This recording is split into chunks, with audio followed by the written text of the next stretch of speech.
Why do good people do bad things? Find out in the new season of the hit psychological mystery series Evil, now streaming on its new home on Paramount+. The drama from creators Robert and Michelle King examines the origins of evil along the dividing line between science and religion. Katja Herbers plays Kristen, a skeptical female psychologist who joins a priest in training played by Mike Coulter and a contractor played by Asif Manvi, as they investigate the church's backlog of unexplained mysteries, including supposed miracles, demonic possessions, and hauntings.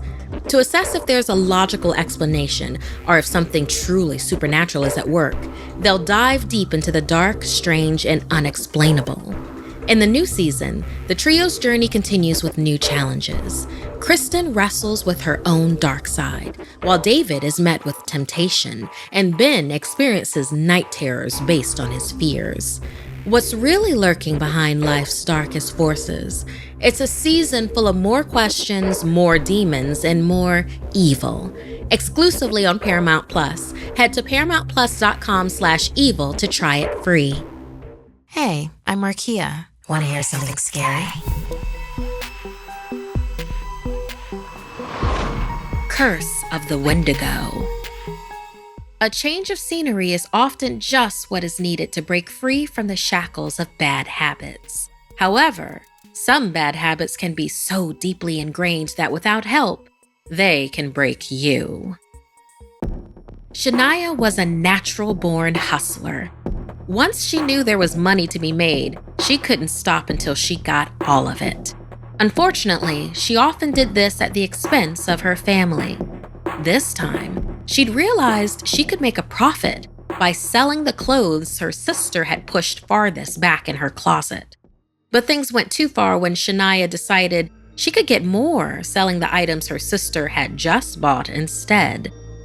Her parents were furious.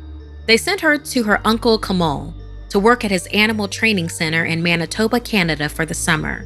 Her parents hoped that if she learned to train animals, then maybe she would learn some discipline herself.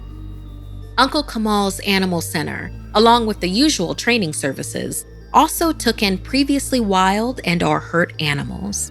One large albino fox, named Cain, took a special liking to Shania.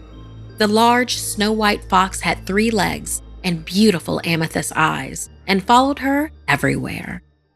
Her uncle's home and training facility were surrounded by dense woods that were teeming with wildlife.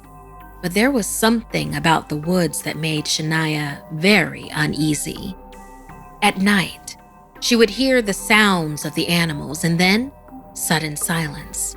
When that happened, she'd frequently glimpse antlers slowly moving past her window in the distance.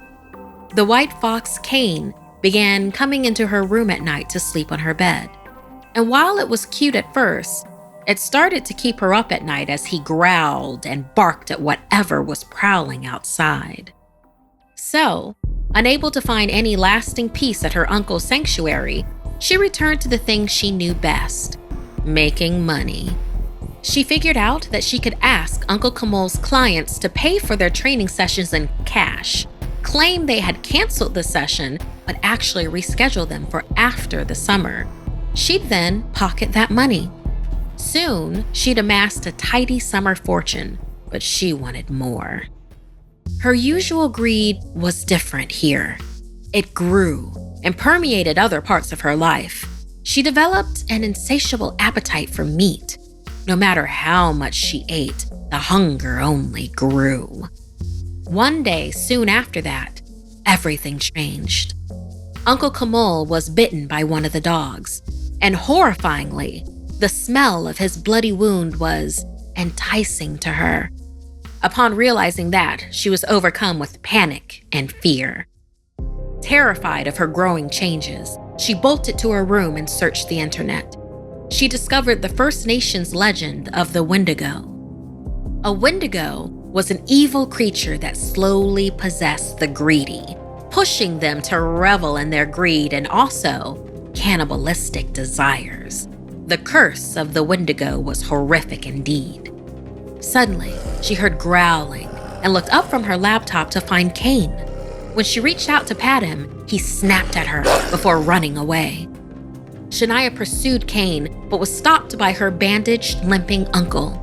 With a stern and disappointed look, he told her he'd found out about all of her canceled clients. He'd called them, and they all told him a very different story from hers. Shania realized just how greedy she'd become, caught in this latest hustling scheme. Tears streamed down her cheeks and she ran off instead, deep into the woods. Something rustled in the bushes ahead of her. Kane emerged, aggressive and snarling.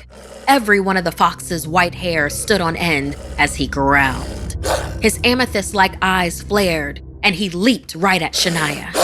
She screamed as Kane flew past her and attacked the antlered beast creeping up behind her. It was the Wendigo. The gaunt, ash-gray skinned creature's hide stretched taut over its tall, nearly skeletal frame, eyes deep in its sockets and stinking of death. It tried to throw the fox away with its antlered head, but Kane was too fast and continuously savaged the creature's throat and face. A very human-like scream ripped from its bloody, tattered lips as Kane continued his attack. Finally, the claws of the Wendigo slashed into the fox, and as he yelped, Shania ran for her life. The screams of the creatures echoed behind her as she ran through the woods back towards her uncle's place. She thought the fox defending her might mean that there was still hope to free herself of the curse of the Wendigo. But with every step, her greed and hunger grew. Her skin turned a mottled gray before her eyes as she felt antlers pushing to break free from her skull, and she had only one desire: to eat human flesh. She tried to resist, but she could smell her uncle's blood on the air. She heard a familiar growl and looked up to see the large, battle-worn albino fox, bathed in red from Wendigo blood. As he leapt at her, fangs bared, Shania smiled in relief. Kane couldn't save her, but at least he'd save her uncle from her. You know, it's funny. Of all the things I've been missing over the past year, it's the little things I miss the most, like making eye contact across the room or connecting with strangers in line. That's what I'm trying to get back to. Vaccination is the most effective way to help prevent COVID-19 and get back to the good times.